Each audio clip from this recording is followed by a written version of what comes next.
गुरुर्ब्रह्मा गुरुर्विष्णुः गुरुर्देवो महेश्वरः गुरुः साक्षात् परं ब्रह्म तस्मै श्री गुरवे नमः तस्मै श्री गुरवे नमः तस्मै श्री गुरवे नमः.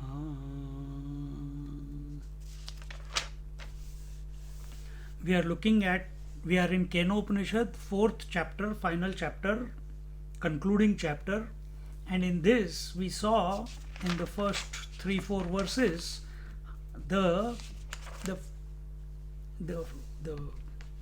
meaning behind the story of Indra, and there it was shown that in a relatively fit student like our Indra, who refused to come back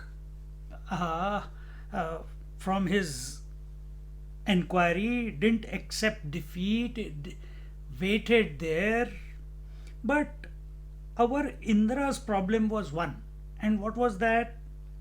His was an objective approach of the yaksha, meaning it was an objective approach to come to know the reality. And when we have that, whether it is objective or subjective, in both the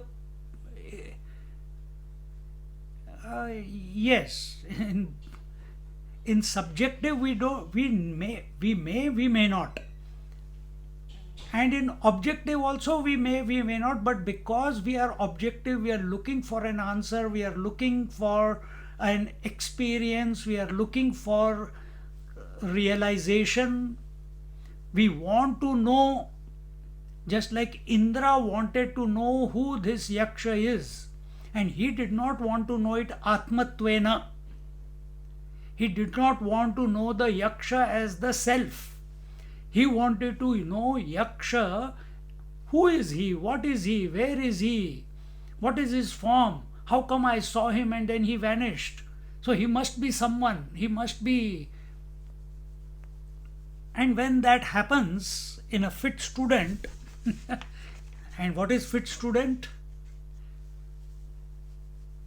Who is a fit student? A fit student is he whose antahakaran is purified. He is a fit student. So do we want to be like Indra? Do we want to be Indra? Take the good qualities of Indra, but drop the objective approach of Indra.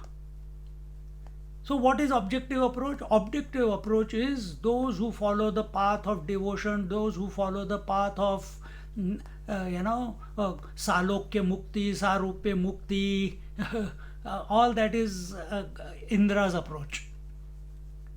So he has access to Kailash, he has access to Vaikuntha, he has access to Brahmaji. So, but from there he has to come back every time. He can't stay there permanently. So also, so if Indra is our mind will also come back, has to come back. And what do we want? Are we seeking to come back as a seeker? Or are we seeking to dissolve our individuality and recognize that we are in essence the infinite one? And that is only possible when the reality instead of keeping it away from ourselves as an object of experience, having certain form, having certain name, as long as these two are there, it will be separate from you. Your mind will want an experience of it. It has to be experienced, or in other words, an experienceless experience, which is a subjective experience. And in this regards, we were looking at in the fifth verse, the fourth verse and the fifth verse. In the fourth verse, we saw the Adi Daivik and Adi Bhautik Upasana. So, and yes, one more point. When Indra was searching and Indra was single pointedly available without expectation, then Uma Amma came, Parvati Amma. Who is Uma? Uma is the guru for Indra now. And what does she say? Oh, what you saw, what you experienced that is Brahman, isn't it? So, Indra had doubt. Indra was inconclusive, meaning our mind has doubt, our mind is inconclusive. See? Between every two thoughts, you are seeing that Yaksha and he disappears afterwards. Between every two thoughts, so many times during the day, you are available to yourself, you are available to that reality. But because of our predisposition of an objective experience, something should happen.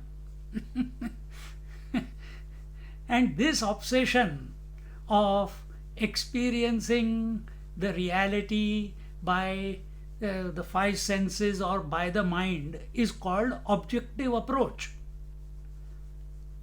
So it was always available. Without him, even Indra has got no existence. But did he know? No. Then who came to? How did he come to know? He came to know through Uma. Uma in our life is our guru. Our guru when we reach the threshold, he pushes us in. When we are at our epitome, there are no doubts, we are absolutely qualified, we are completely purified. Automatically, did Indra know that the guru was coming? No. It appeared, no? Uma appeared. Exactly the same way. The guru may appear outside. And who is the guru? Guru in our it can happen by way the Lord tells you, the Guru Maharaj tells you, the scriptures come to you, or the answer, the conscience from within. Just like a magnet, iron filing gets magnetized in the presence of a magnet, but it has to come into the presence of magnet, no? From lying far away in the earth somewhere, it will not get the magnetic power. It has to come in the presence of the magnet. Similarly, when mind is in the presence of the magnetic power, meaning in the presence, or is contemplating, is thinking of that infinite, then it pulls you. Then without doing anything, the power of the magnet gets transferred to the iron filing. Exactly the same way. So this is, we have gone through Ishvara, from God, from Guru, from scriptures. Now we are coming to the self. So Guru within the self. he doesn't leave any doubt in the mind in whatsoever. He dissolves the mind and makes it his own. That is the subjective approach. So whichever way it comes, in Indra's case, Uma Amma came. In this student's case, the student of Kenopanishad, this guru has come in his life. He must have done whatever he did. Remember, in the beginning of the Upanishad, 8 chapters were there of how he prepared himself and how he went through the various, whatever he has gone through, the rituals, the upasana, etc., etc. And then he was stuck on this point. Who is inspiring the senses? Who is inspiring the body? Who is inspiring the mind? With that Kene Shitam, with that question he came. And when that question was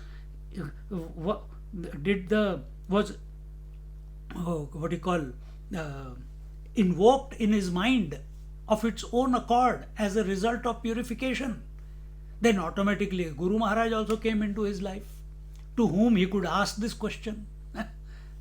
We have gone through the whole process. I am just putting it in a nutshell. And he asked the question. The Guru told him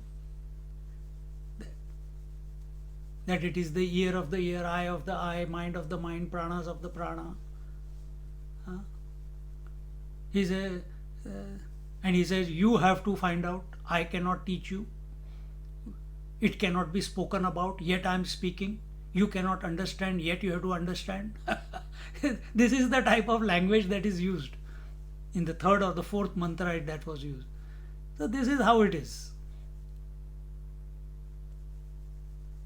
So there it was, in Kenopanishad, in the beginning, it was the subject. It was subjective. The student is subjective.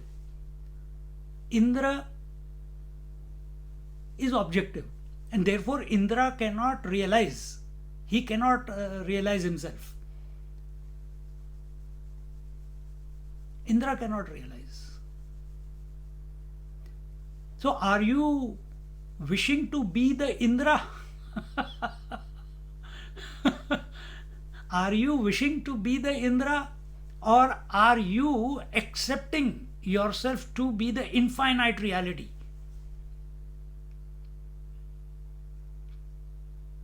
So what is Atma is infinite, then what is mind?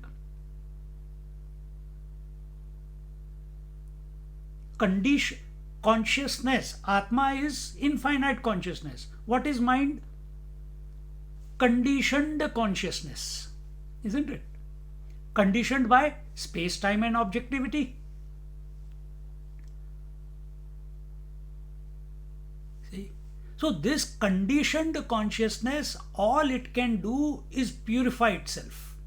Purify itself of doubts, purify itself of pursuits, purify itself through efforts, purify itself through focus. And here we saw whatever the Indra story is telling you. I'm not going to repeat the whole thing all over again. So mind has to be purified, and that purification comes as by way of focus, single-pointedness, concentration, availability, non-expectation, etc., etc. You can keep adding all those qualities. But this story is the journey of the mind. Who is searching here right now? If you are the seeker and I am the seeker, who is searching? Is it the self searching, or is it our mind searching? Who is studying? Is it the self studying or the mind studying? Be very clear about this. Self cannot study. Self is self-knowing. It doesn't need scriptures. It is of the nature of infinite. It is all-knowing. It is ever blissful. Then who is feeling that he is bound, and who wants freedom, who wants constant, continuous, unbroken happiness, who wants the want? Before he was wanting the world, now he is wanting realization. Who is this one who wants? It is mind only, no? In the mind, the the mind itself is expressing as mana buddhi chitta ahankar, isn't it? So this I, where is this I? This I, the one who is seeking, the one who is the seeker, is in the mind only.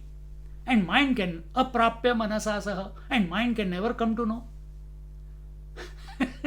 This is the conundrum that we are in. But can we destroy the mind? No, we cannot destroy the mind because we didn't create it. It's a phenomena. Can you destroy the mirage waters? No. Can you destroy the rainbow? No. It appears under certain conditions and it goes away under certain conditions. So under certain conditions, the mind expresses as waking and dream, or and under certain condition, it becomes zero. See? So mind is, Atma is infinite. Atma is of the nature of Brahman. And mind is conditioned Atma or conditioned Brahman. You see? And what will be our how should I say, what should be our disposition?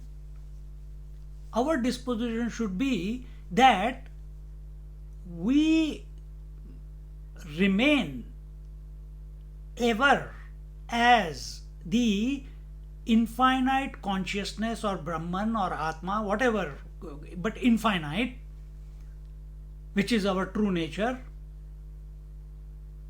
But we don't become anything when the phenomenal mind, when the mind is functioning. So we allow the mind to do what it, and what will it do? Whatever it is convinced of, isn't it? Mana buddhi chitta ahankar. Then what was mind doing? It prepared itself, it purified itself, he generated devotion, he did the karma yoga of non-expectation and all those things.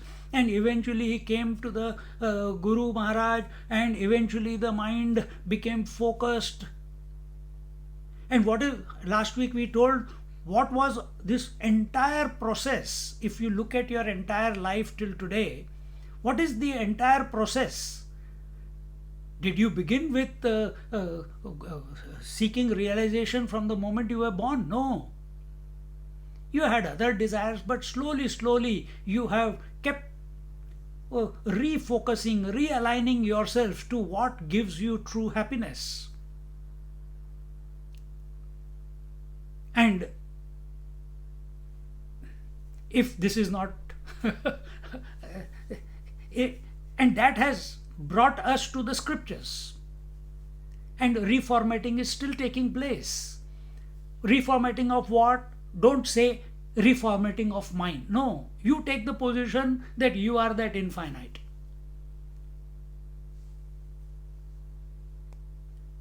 But Brahman does not speak.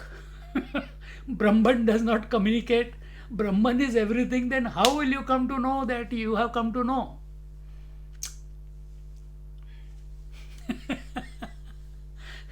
How will you come to know? Until and unless this mind does not get completely reformatted, meaning it becomes so focused and so available effortlessly that it starts, it remains empty, it remains unaffected, it doesn't consider itself to be anything else but in the image of that infinite. And towards this, in the 5th verse, the Adi Daivik and the Adi Bhautik Upasana was given. Adi Daivik Upasana was given, that any event in your life, last week I explained, I'm not going to repeat the whole thing, but the first example that was taken was that of the lightning and Vidyut. And just like any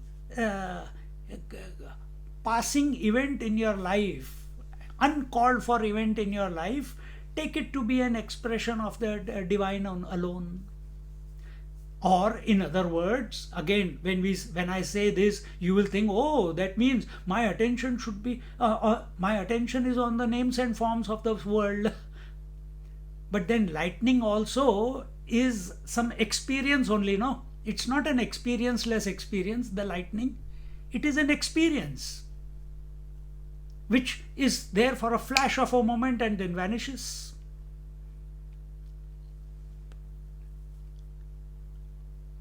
So this Brahman is ever and ever and ever. And just like every thought that comes in our mind, it comes for a flash of a moment and then goes away. It doesn't stay there continuously. If I think about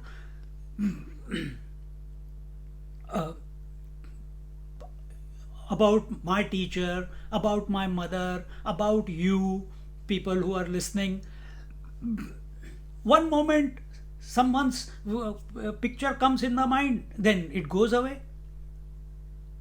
Even now, as I am speaking, so many thoughts are getting expressed. First they are coming, formatting in the mind, then they are getting expressed as speech. But it's a continuous flow. The thought is not staying. It's there for how long? Few seconds, not even a second. It's over. Flash of a moment. Where is this flash? Where is this momentary experience? By way of name, by way of form. Here we talked about Adi Daivik, isn't it? So where is it? It is in the mind only, no? So where is the... Remember, we are trying to reformat the mind to experience, to bring it to the feet of that divine, to bring it to the threshold of the divine, wherein the mind stops seeing the differences and starts as if reveling in the experiences of names and forms, which is this world, as an expression of that one reality. Dekho, this will be the ultimate, isn't it? So you start looking at your husband, you see it is an expression of Brahman. You start seeing your wife, expression of Brahman. You start seeing day, night, people, whatever, wherever your attention goes. Eyes are seeing form, ears are hearing sounds, tongue is tasting taste, but the experience is of the infinite. In fact, that Brahman, that infinite reality alone is being accessed. You cannot access. Aprapya manasa saha, no? Mind cannot access, cannot realize the truth. Then what does it see? What does it come to the resolution? It has come to the resolution that whatever I am experiencing in this world, Adi Daivik or Adi Bhautik, is nothing but Brahman alone. This is the instruction which is given in this 5th verse. And the second example was Nimisha, the blinking of the eye. It is a momentary, but very next moment is, every moment everything is changing. So understand the principle behind it. That's why I went into it. And where were we? Athadhyatmam yadetat gacchati vacha mano anena chaitad upasmarati abhikshanagam sankalpaha. And now in the 5th verse, that was in the 4th verse, yes, sorry. And now in the 5th verse, so what are the three? Adi Daivik was taken, Adi Bhautik, the Nimisha was taken as Adi Bhautik, and now Adhyatmik. And what is Adhyatmik? He says that Adhyatmik Upadesh is given. So the lightning example was Adi Daivik Upadesh. Blinking of the eye was Adi Bhautik Upadesh. And now Adhyatmik Upadesh is given. And what is Adhyatmik? Adhyatmik is within. What is within? The mind.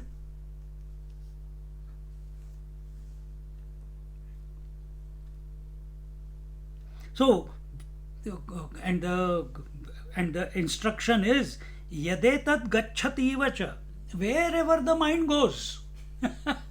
This is what I concluded just before. Wherever the mind goes, it experiences the divine. When will it experience the divine? When it is washed with divine, when it has got no doubt with regards to the divine, when he has come to recognize the expression of the divine, when he sees, the mind sees that it is not other than the divine. What is divine, he doesn't know. But Guru has said it, Scripture has said it. Now, instead of seeking a specific, special experience of that divine, by going to temples, by going to pilgrimages, now he is gone beyond that now. He is being told, Indra is being told that what you just experienced was the divine, Indra being the mind. So mind has come to acha cha cha. So this light, this bliss, this the one way, for a flash of a moment, what I this transcendental something was experienced, but I don't know. It happens sometimes in meditation. I don't know, but don't go into I don't know. That is Brahman. Now, again and again seek it. Yes, whenever that situation comes about, that disposition comes about, that poise comes about, you don't sleep all day long. So initial stages, whenever the right conditions come, you again become available to that. And some Mahatmas say, or even scriptures say, some scriptures say that the reality is not to be experienced again and again and again. It is to be experienced once. And once you have, just like Indra has experienced it once. After that, there is no doubt. He cannot not know that experience, know that. He cannot undo that. Just like once you have learned swimming, you cannot undo swimming. You have learned how to ride a cycle, you cannot undo the unriding it. Similarly, once you have come to know what Brahman is, you cannot undo it. Then why, if we are already that which we are seeking, then why are we not experiencing it all the time? Why are we not experiencing it all the time? It is because of our obsession with names and forms. Now we have to convert our approach to all these names and forms as expressions of Brahman. That is why it is told Matru Devo Bhava, Pitru Devo Bhava, Atithi Devo Bhava, Acharya Devo Bhava, Scriptures Devo Bhava. For everything, every animal in our Sanatan Dharma is divinized, including donkey. Donkey is the vehicle of Shitala Mata. Including donkey, including owl. Nothing is outside the divine. And this unique approach is only available with Sanatan Dharma. It is only available in the Upanishads.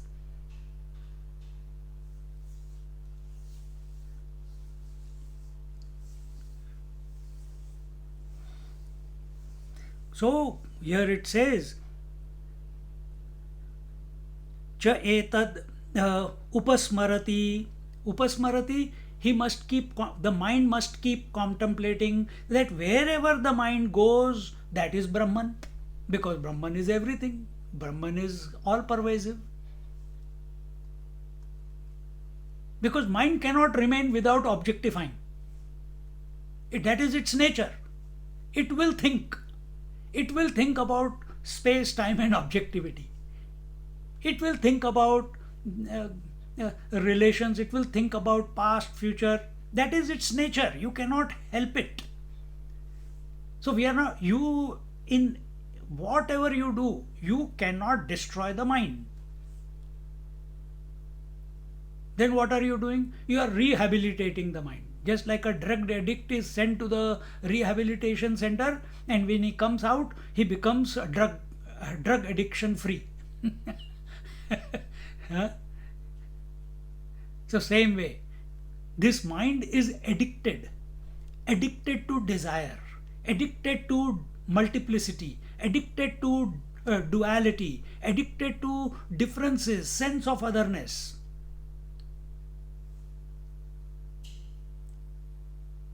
It's addicted.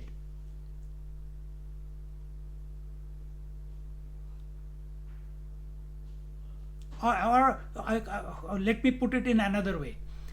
Rather than say that mind is addicted, ego is addicted, but mind by nature is always thinking about variety. Mind is always thinking about variety.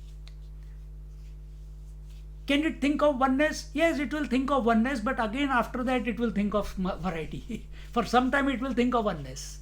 You sit for japa, you do Hare Ram, Hare Ram, Hare Ram, Hare Ram, Hare Ram, Hare Ram. After the japa is over, again, अच्छा खाने को क्या है? अच्छा अभी time हो गया क्या? अच्छा lecture time हो गया क्या? Something, it will keep thinking about something or the other. You can't sit in meditation 24 hours a day, 365 days a year. Impossible.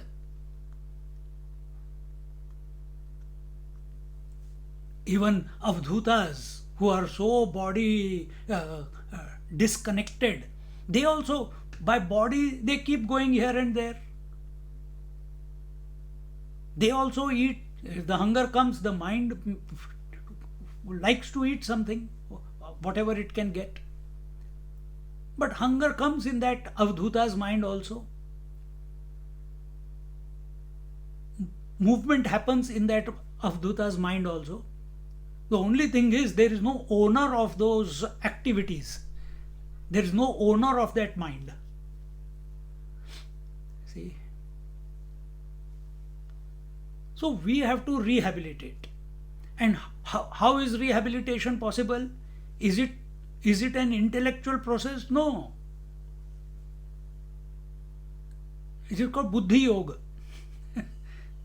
Vedanta is Buddhi Yoga, where we come face to face, like our Indra has come face to face.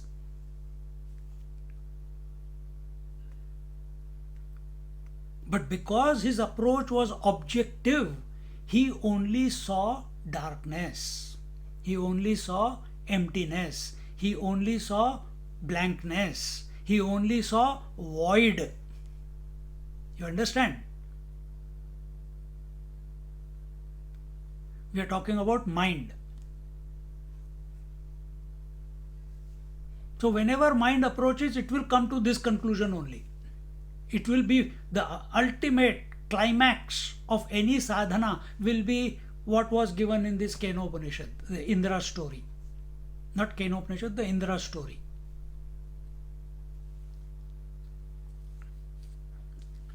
And there, by the instruction from the divine, by grace, because Uma was grace only, by grace, the rehabilitation of the mind. So all the abhiman of Indra, all the arrogance of Indra, that I won, all that was dissolved. So what was dissolved? The I was dissolved. The abhiman was dissolved. So same way, in our case also, abhiman will be dissolved when we come face to face.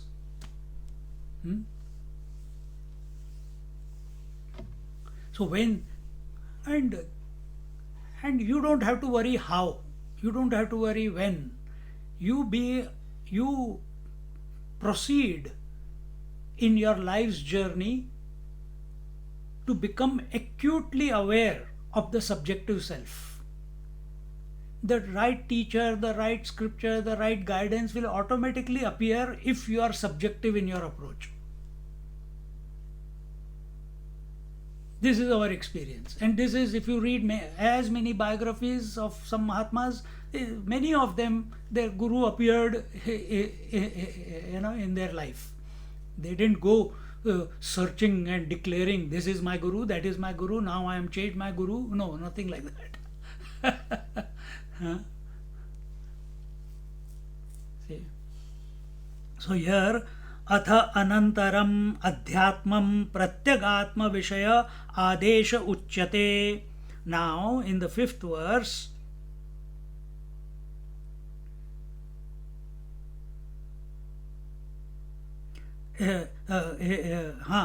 after this, now adhyatma, meaning topic regarding pratyagatma vishaya.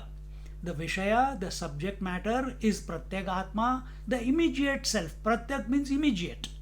Atma, you know the self. Now, what is the self? Self is not the body, self is not the breath, self is not the mind, self is not the intellect, self is not a concept, self is not the thoughts, self is not the emotions, self is not a memory, self is not an imagination. You are the self. If you know all this list just now I narrated, if you know that you have all this, that means you are other than it. Who is that other fellow? In whose light all these things are being illumined? That is Pratyagatma.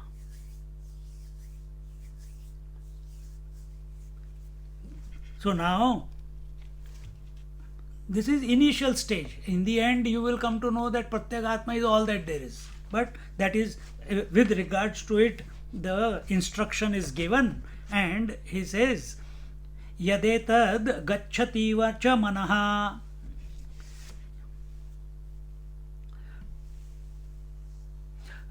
Yadetad gacchativa cha manaha etad brahma dhaukata iva vishayikarotiva, meaning this mind which seems to be going here and there, whatever it is interacting with. So what is your mind interacting with? What is your mind interacting with? Tell me before I say something.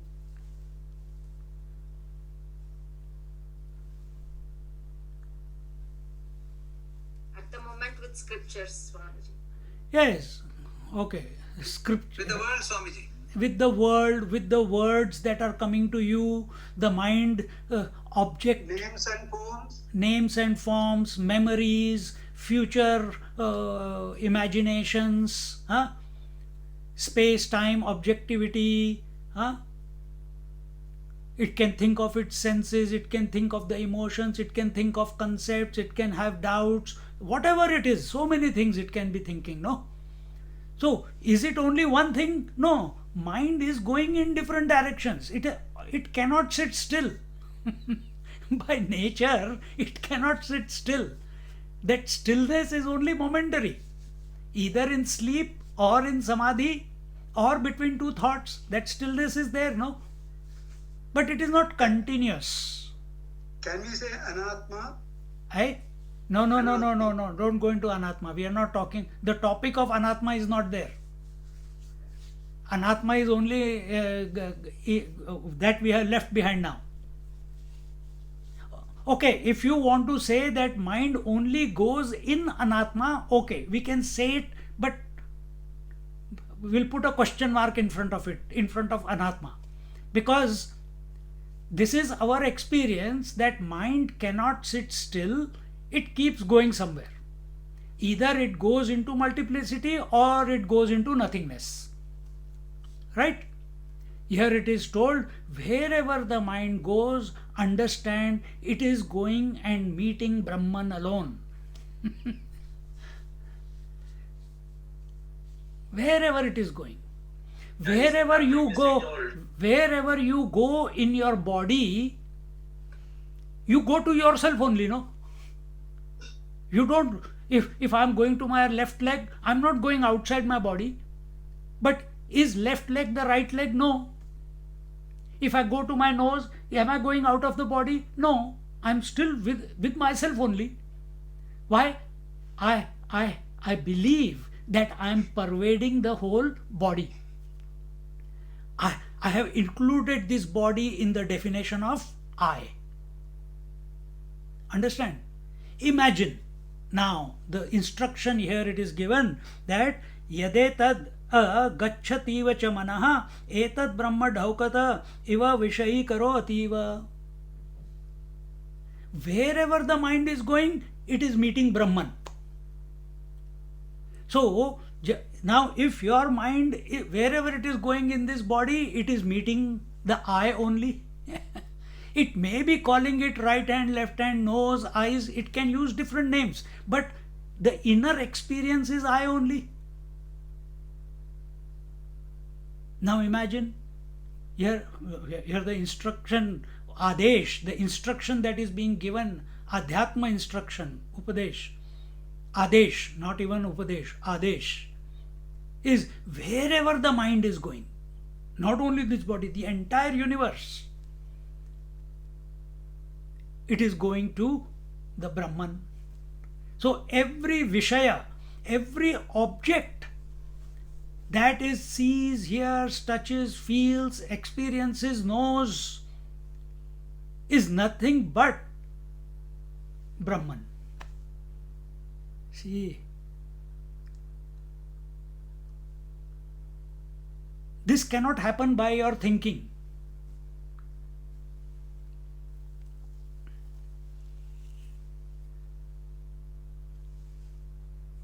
Understand, mind cannot be destroyed. But when mind becomes available to that reality, thinking about that reality, contemplating on that reality, like this student, like Indra, then Indra went and told all the other gods, Surya Devta, Agni Devta, Vayu Devta, Ashwini Kumar, Dik Devta, Maruts, everyone, all of them. He told them, Arey, that fellow was Brahman, without whom we have got no existence. We are his expression only. All the power that comes within that we have, our existence depends upon him. Jai ho, Brahman ki jai. वही हम भगवानों के बारे में बोलते हैं, नारायण भगवान की जय, शिव जी की जय. देखो,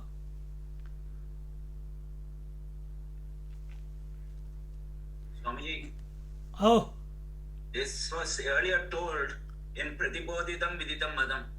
So yes, this is yes, coming yes, again as an example. yes, yes, yes, yes. This is all the explanation of that Yes. for the sake of the student. The Students. teacher is, And, yes. so that leads to everything becomes Tadastha Lakshana of Brahman. Anything I think it's a Tadastha Lakshana. Yes, of Brahman. yes, yes. Is it Whatever, not I think, Yeah, yeah. not I think. Whatever the mind thinks, meaning whatever is the object to which the mind is going, yadetat gacchativa, wherever the mind goes, Yeah. it is going in Brahman. You know, we say, I'm going from Australia to India. But Yeah.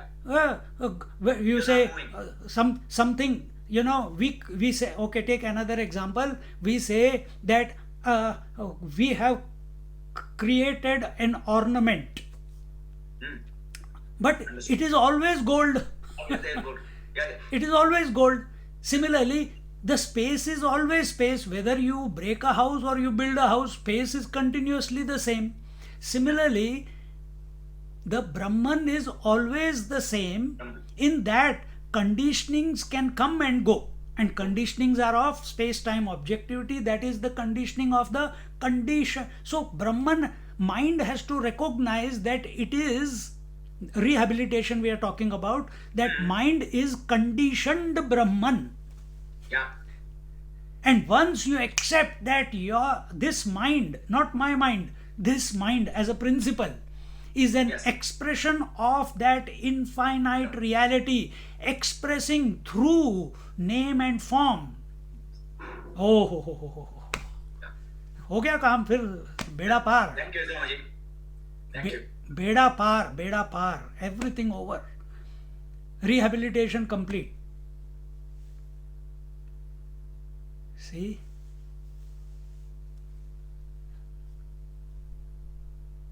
to this we have to come to. So here he is saying, यच्च अनेन मनसा एतद् ब्रह्म उपस्मरति समीपतः स्मरति साधकः अभीक्षणं भृशम्. And the seeker, he who is contemplating on Brahman again and again, meaning Brahma upasmarati, keeps contemplating on the reality again and again, brings himself. See, when we go into Nirvikalpa Samadhi, what happens? We go into Nirvikalpa Samadhi with an empty mind. Our mind becomes blank. But we are there.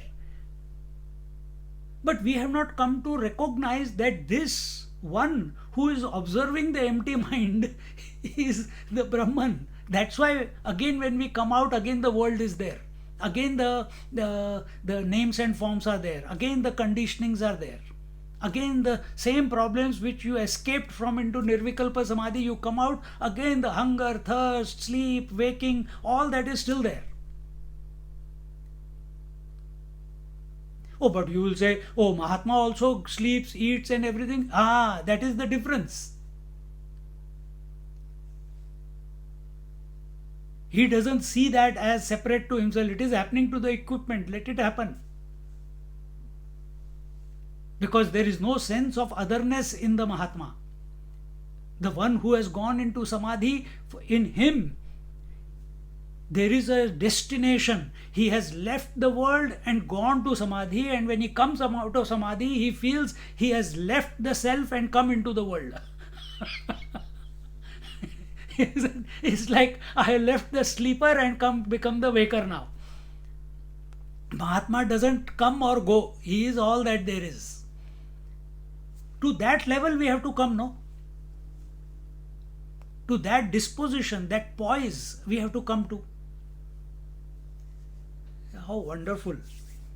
So here he says that when the seeker is by his with the mind seeking Brahman again and again, contemplating on Brahman again and again, single pointedly available to the Brahman again and again, just like this Indra, for example, and he contemplates. What is this contemplation like? This contemplation is like your at a physical level, adi bhautik level, the eye trying to see the eye. It can never see, but it knows the eye is there, the physical hollow equipment is there through which vision is expressing. Now go Adhyatmic, the mind trying to see its own source. Whether you call it who am I, whether you call it Brahma Chintan, whatever you may, it has come to that point. See? So here he says, one must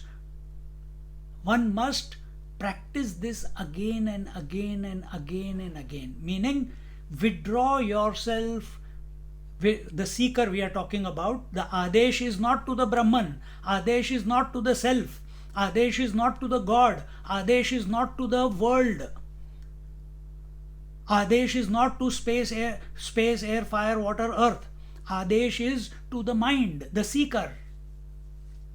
And what is the Adesh, the instruction? That the mind must again and again withdraw from the world, withdraw from the relations, positions, withdraw from the senses, withdraw from the mind, and bring the mind face to face, just as Indra was doing. again and again and again and again. Now, what will be your experience will depend upon with what programming you have gone to that point. If you go with a programming of Dvait and you say, I am face to face with Krishna, then you will see the, remember Adi Nimisha, the blink of the eye, that was the Adi Bhautik. So you want to see something, okay, instead of thinking about seeing something, you think of Krishna or Ram, keep that image in front of you. That is the initial stage. Then you don't need image also. You close your eyes and still the image is there. That's Adi Daivik. Or the name is there in your mind. That is Adi Daivik. See? So form is gross, sound is subtler. But mind wants to associate with something. It wants to belong, it wants to touch, feel, taste, experience. And therefore those instructions were given.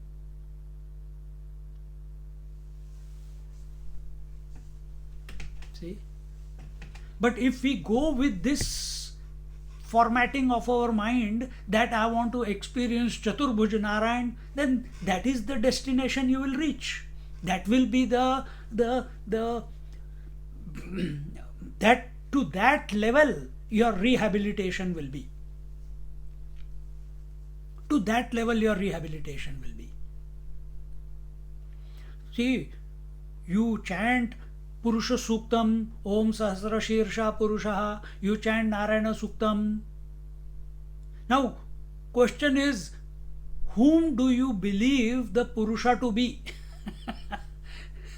Purusha is a general term which is used.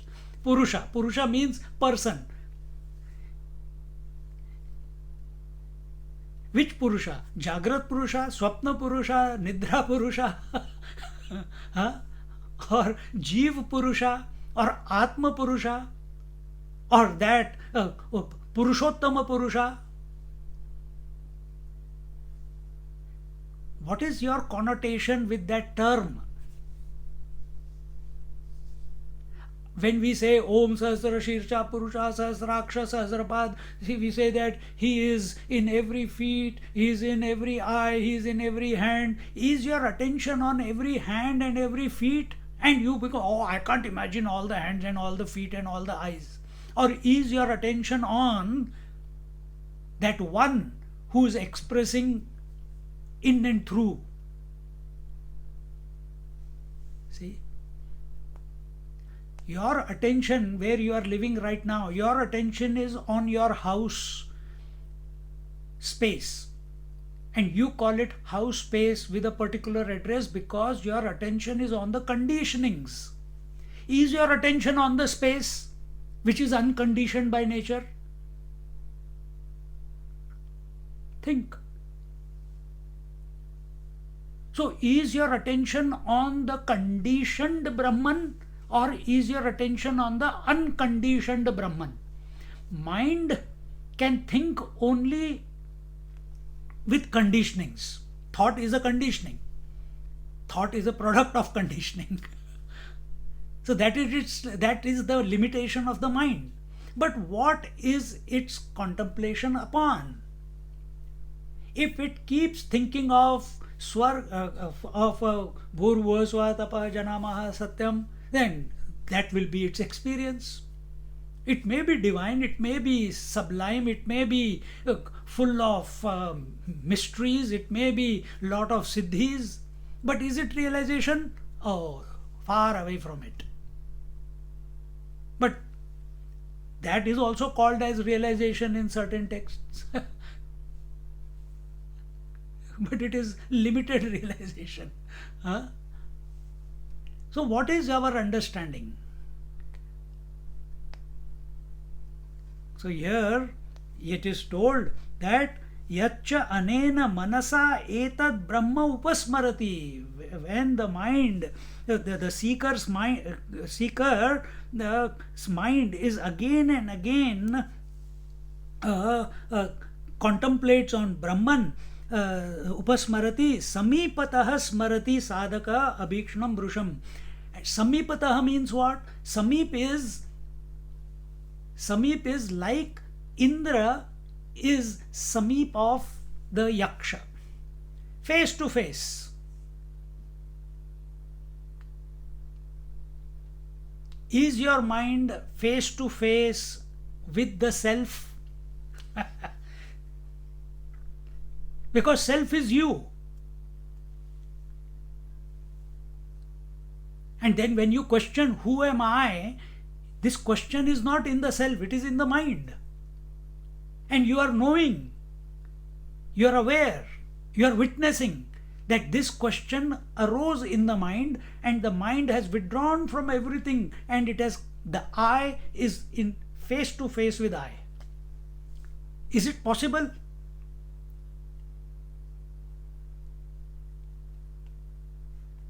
Because there are no two eyes, there is only one eye. So mind is coming face to face with its source. Oh, but source is already pervading the mind. Yes, but mind doesn't know that, no? The water is already pervading the wave, but the wave doesn't know it. It needs the rehabilitation. It needs the reformatting. It needs needs the instruction. This is the instruction, that bring yourself face to face with yourself again and again and again and again. For that you have to do some tapasya, for that you have to do some sadhana, for that you have to do some yoga, kundalini, whatever. Otherwise, very simple.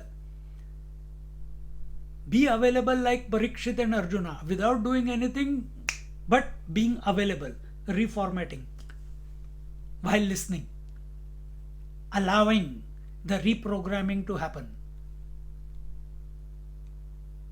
But get out of the way. Get out of the way of understanding. Get out of the way of, no, I have to contemplate on this. No.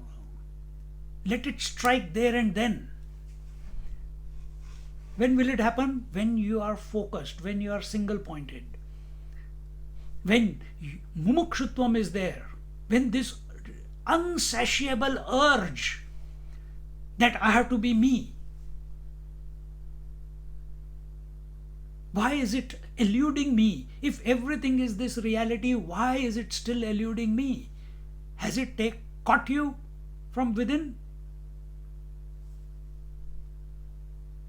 When it has caught you from within, then whether you are eating, whether you are drinking, whether you are walking, whether you are working, whether you are with patients, whether you are at whatever, bathing, toileting, you will not forget that. You will not forget it.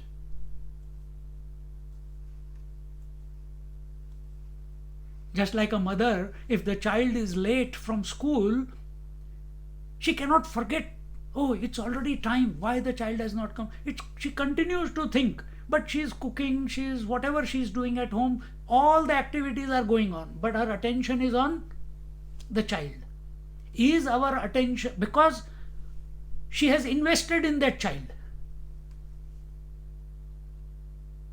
Have you invested in the Brahman in that sense? That in and through all activities you are thinking of him, and now you have come to okay, no more. Now I want to be it. If he and me are, the mind is saying, if he and me are one, then why this separation?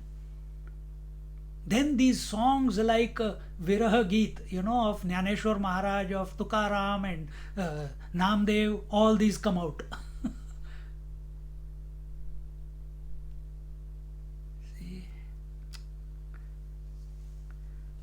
Sankalpascha manaso brahma vishayaha.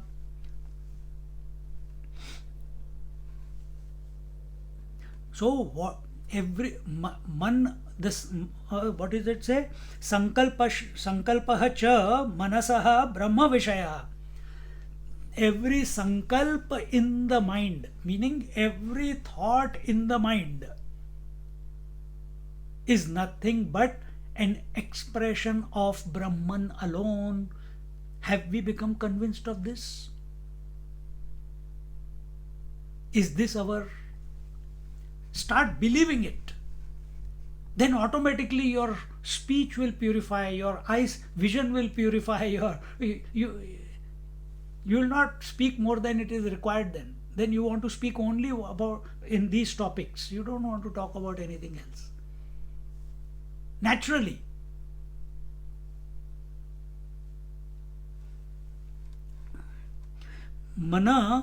मन उपाधिकत्वाधि मनसः संकल्प स्मृत्यादि प्रत्ययैः अभिव्यज्यते ब्रह्म विषयी क्रियमाण. What is that? I don't have the... it's missing. विषयी क्रियमाणे whatever manemev. So here he says Kriyamanameva. But there is something missing in between. I feel there is a gap. No. Okay. No. Okay.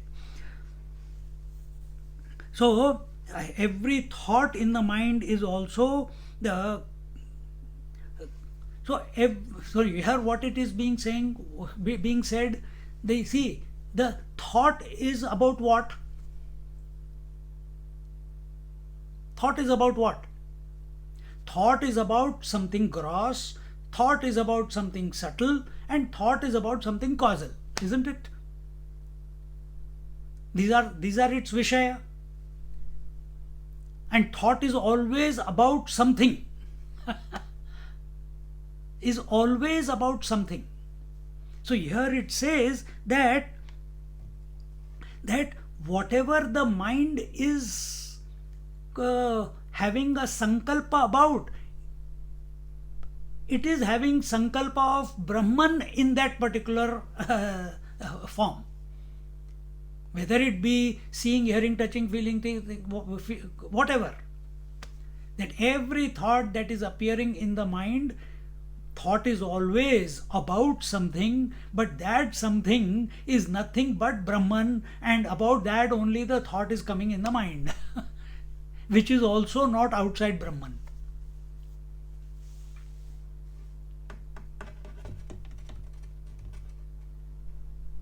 See?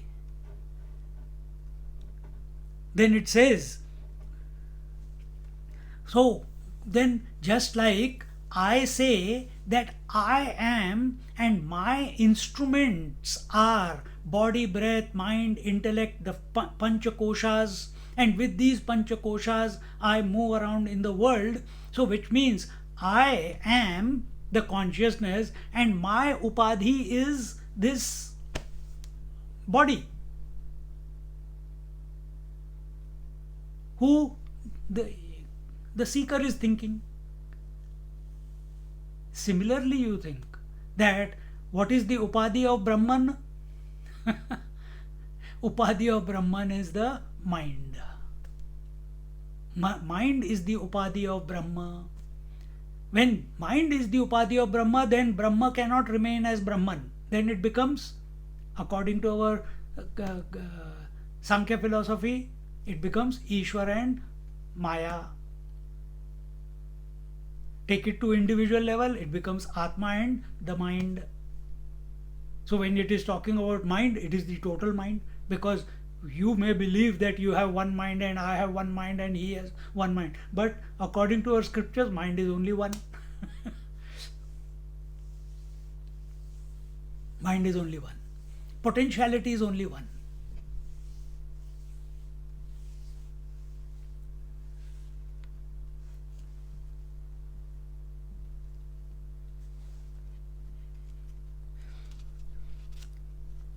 So whatever is expressing out there in the world,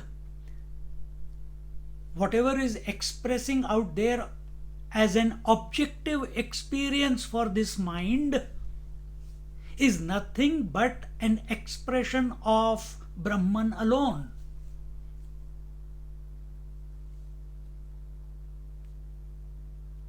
Then where is the problem? Why are you not experiencing it as at this moment? Because the mind has accepted I am only this form. That is the problem.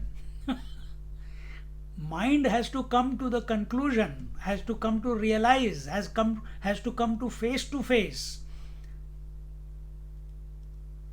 that the material cause of the entire world, in which this body also is nothing but Brahman, and it is the expression of its and the creator also is Brahman alone. निमित्त उपादान कारण.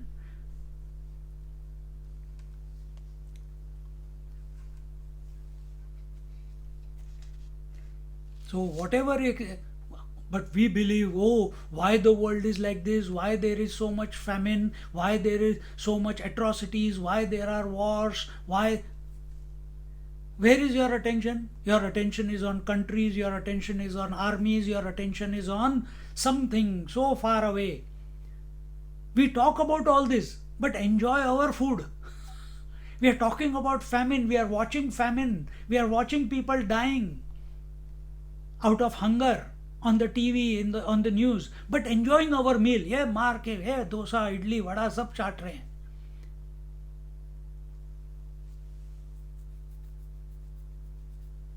We have become cold. So there is no point talking about all this. Can you do anything about it? No. If you could do it, you should do it. But don't feel guilty.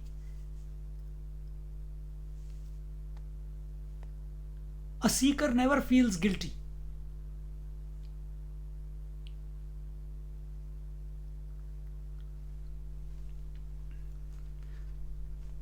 Don't feel pity. Seeker never feels pity on anyone. Everyone is experience whatever they are supposed to experience. You are also experience what you are supposed to experience. But there is one, and every one of us has a choice. Exercise that choice and choose. And this is the ultimate.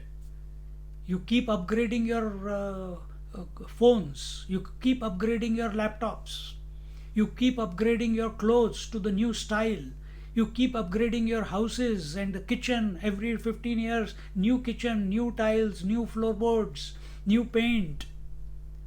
How about reformatting our mind? Huh? How about programming our mind in such a manner that it becomes guilt-free, it becomes comparison-free, it becomes competition-free, it becomes free of all objectivity, in spite of objectivity. That will be ultimate. And for that, our experience of the world is Jiv Jagat Ishwar. And we have to divinize all this. We may and understand, oh, Ishwar is divine. But that also you have given a form. But you have to understand the principle. Then you have to also understand that this entire world, the Jagat, the Jagrat, Swapna, Sushupti Jagat, is also nothing but that divine alone. See? Then total reformatting is. And this, you cannot do it. It has to happen. How does it happen? As it is told here, bring your mind again and again to the initially upasmarati, keep contemplating on the Brahman, and when you are out there in the world, when your mind is thinking about something, your disposition is that whatever you are seeing, hearing, touching, feeling, thinking, getting convinced of, whatever, is nothing but Brahman alone. that objective world of space-time objectivity is nothing but abhivyakti, is an expression of that one infinite reality. Just like every wave is an expression of that one infinite waters. Every ornament is nothing but an expression of that infinite gold, which is continuous.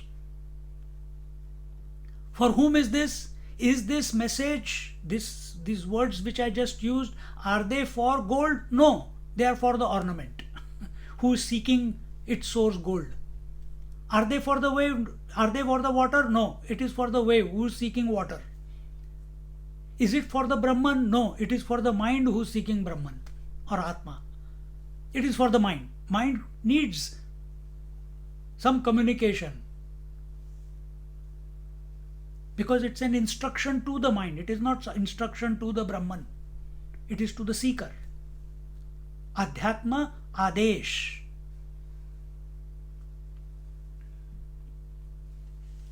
अतः स एष ब्रह्मणो अध्यात्म आदेशः. Therefore, this is the adhyatma adesh of that Brahman.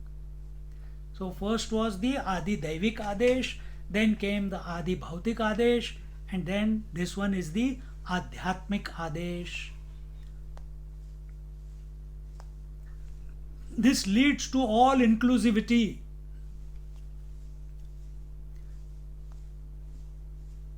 Then our mind will become like the mirror, accepting everything, rejecting nothing, retaining nothing.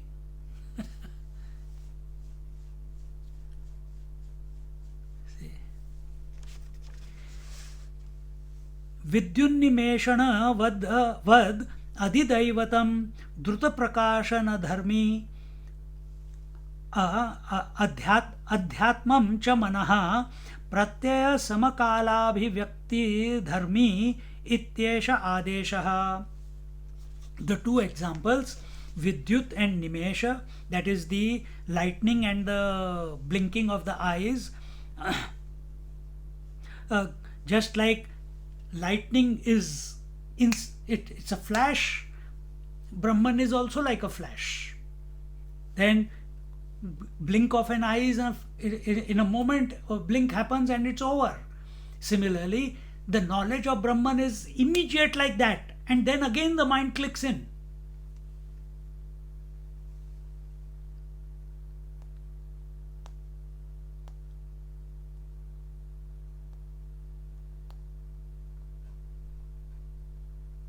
And again the mind clicks in, because mind cannot remain dissolved continuously.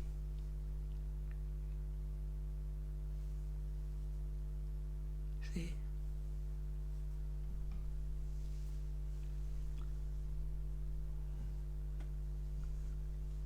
So is Brahmagyan, is the realization of the self, is it a step-by-step process? No. It is not step-by-step process. In this Upanishad, it is instantaneous. It's a click, bang, like a lightning, like a blink of an eye. Is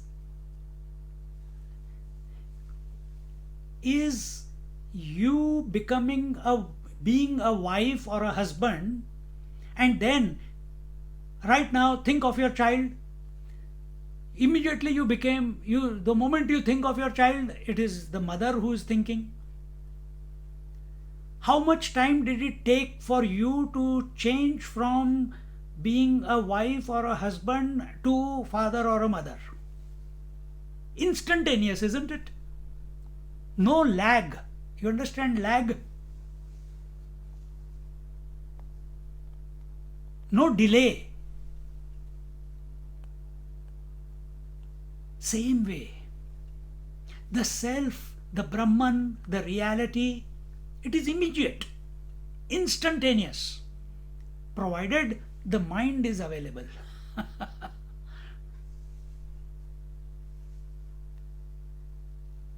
You are always Brahman. There is no two ways about it. The ornament is always gold. The wave is always water. Are we able to withdraw from the name and form that we have accepted ourselves to be? Are we able to rein in our outgoing senses and mind and bring it and bring it towards the sanctum sanctorium within, the Atma, the Brahman? Oh, but it doesn't have a form. How do? Okay, initially, now it will tell afterwards what to do. So here first the recognition is given. Come and bring it face to face. Make it available. Then, like a flash, it will dawn, and once it has dawned, mind is reformatted and continue. Life will continue. For whom? The life will continue. For other people, they will see, oh, Mahatma is living, this is a Mahatma. And whom do you pray? Whom do you fall at feet of? Whom do you want to interact with? With the body Mahatma, not with the Brahman Mahatma. Please help me, please, my child is not getting married, my business is losing money, or you are just feeling good, you are just feeling blissful in his presence, so you keep seeking that person, that Mahatma's presence again and again. But where is that Mahatma? Is he in this body? Or is his disposition that I am all that there is, without a thought? That is his disposition.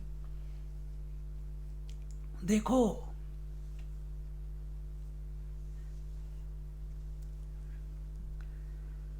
Ah, beautiful.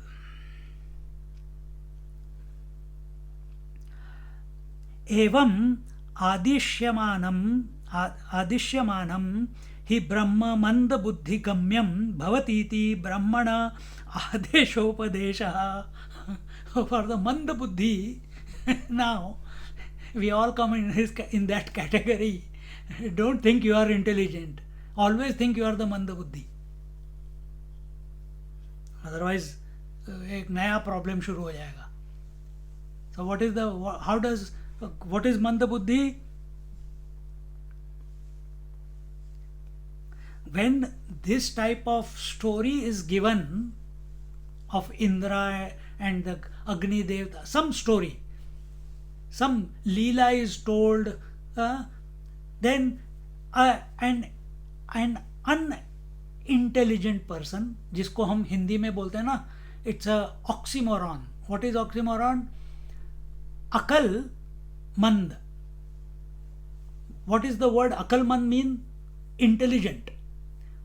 But if you break up the words, akal means intelligence, mand means less.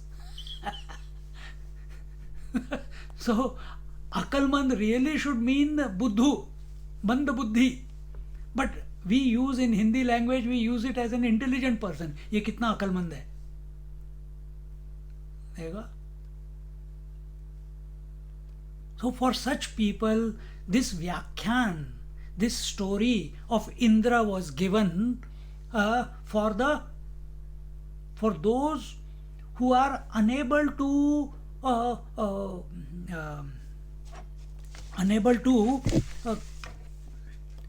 understand the dialogue between the teacher and the student in chapter 1 and 2.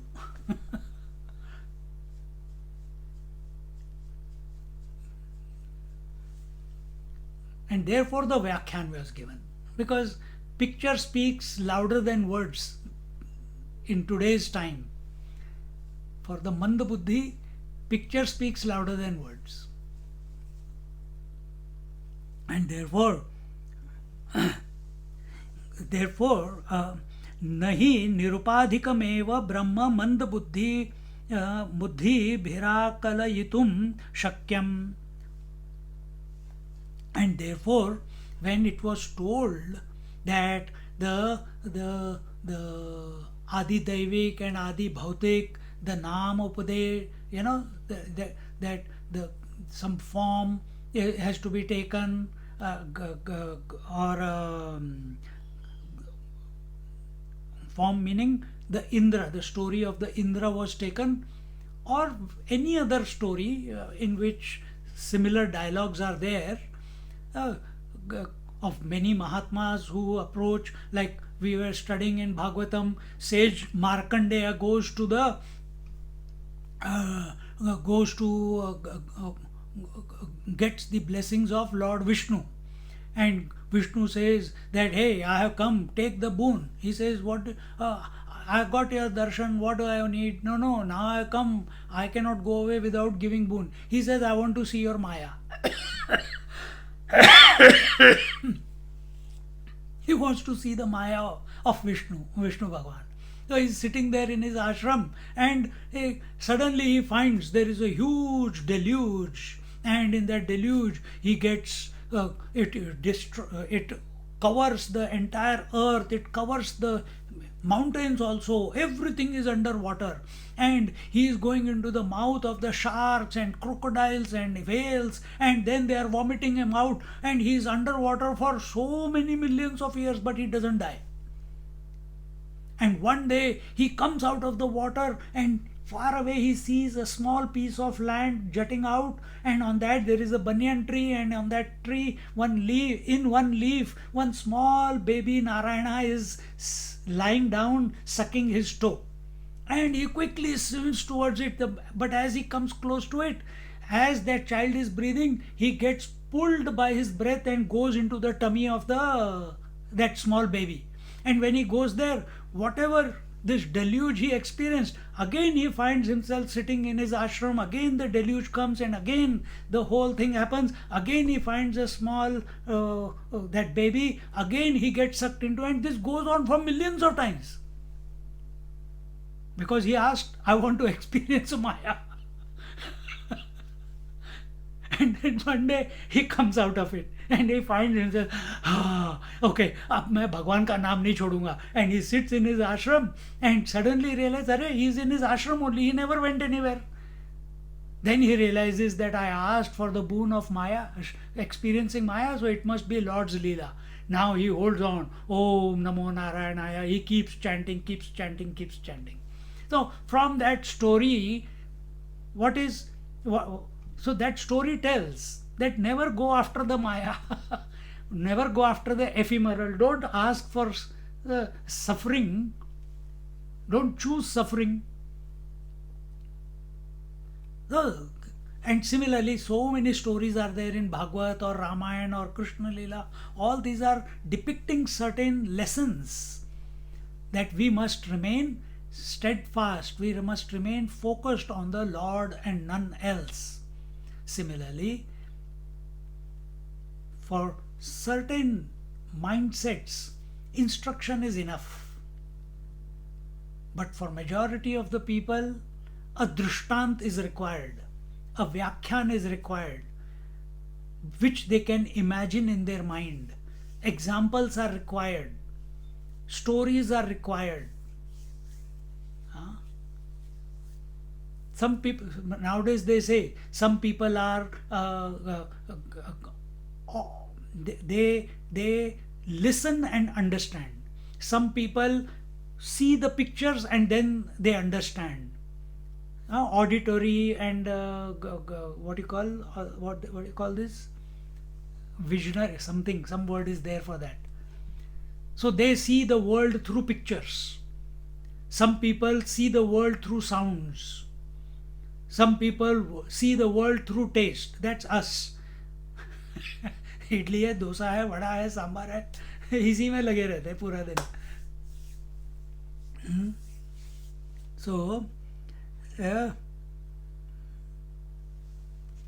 So nahi nirupadhikameva. Nirupadhik means the one who is without form.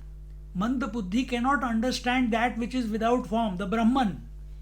So for such a person, for such a manda buddhi, for such a dull intellect person, story was given so that he gets the message. scriptures are compassionate. And then Brahma mand buddhi bhira kalayitum shakyam. And those people who are only at the level of name and form, for such people Brahmatmaikya bodh is not possible. It's clearly na shakyam.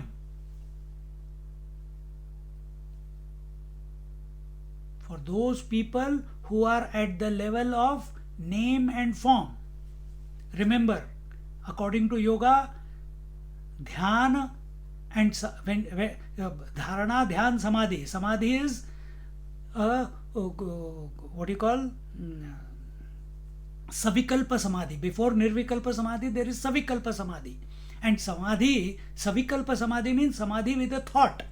And what is that samadhi? That samadhi is samadhi with form, rupadhik samadhi, and shabdanuvit samadhi. Again, here rupanuvit,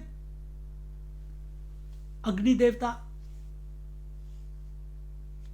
So first the form. So as long as you are in form, you cannot have nirvikalpa samadhi. In yoga I am talking about. Similarly, if you are only interested in the stories of Indra and now, अच्छा ब्रह्मन की भी कोई story बताओ, ब्रह्मन की कोई story नहीं है. Because no imagination of the mind can reach it. It is independent, self-existing, self-determined. See? Then you say, okay, I have given up the form, I am at the sound now. The sound also, we saw in Amrit Anubhav, Vaikhari, Madhyama, Pashyanti, Para. You have to go beyond all the four.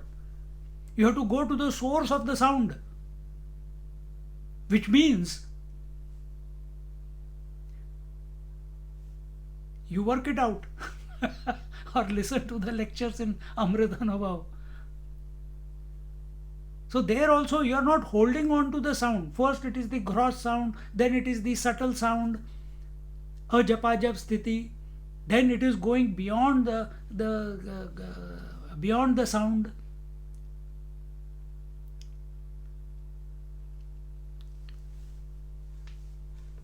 So as long as you are obsessed with name and form, for such people Brahmatmaikya bodha na shakyam, not possible. Full stop. Purna viram. Topic over. Next verse, next class. है ना? सुंदर है ना पूरा. The whole thing was so beautifully. Adi Shankaracharya ji.